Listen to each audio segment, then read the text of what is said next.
Des autoportraits et des corps torturés, Vienne accueille la plus grande rétrospective consacrée à Frida Kahlo en Europe.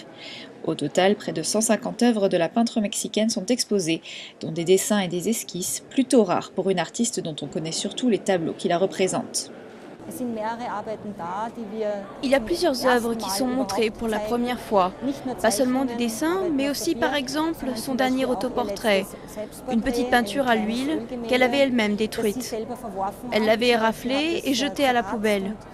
Elle a pourtant survécu et nous l'exposons pour la première fois. En complément de ces œuvres, une salle a été consacrée à des photos qui montrent Frida Kahlo dans son environnement quotidien. De quoi mieux comprendre l'artiste, dont la personnalité fascine le public.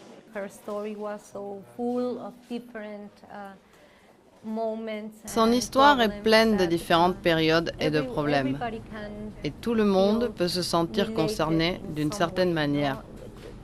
Les personnes qui ont un handicap, par exemple, ou les femmes qui ont été trompées par leur mari peuvent s'identifier.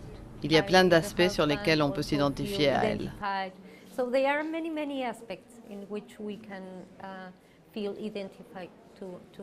Des objets personnels sont aussi exposés, tel ce corset qui symbolise les souffrances physiques causées par un accident de bus qui lui brise le bassin et la colonne vertébrale à l'âge de 20 ans. Frida Kahlo fera 3 fausses couches au cours de sa vie.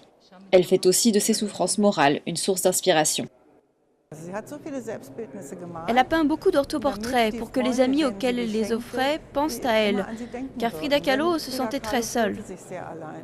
Visible jusque début décembre à Vienne, l'exposition avait déjà attiré près de 240 000 visiteurs à Berlin au printemps. Il s'agit de la dernière chance de voir autant d'œuvres de Frida Kahlo réunies avant qu'elles ne soient rendues aux plus de 50 collectionneurs qui les ont prêtées.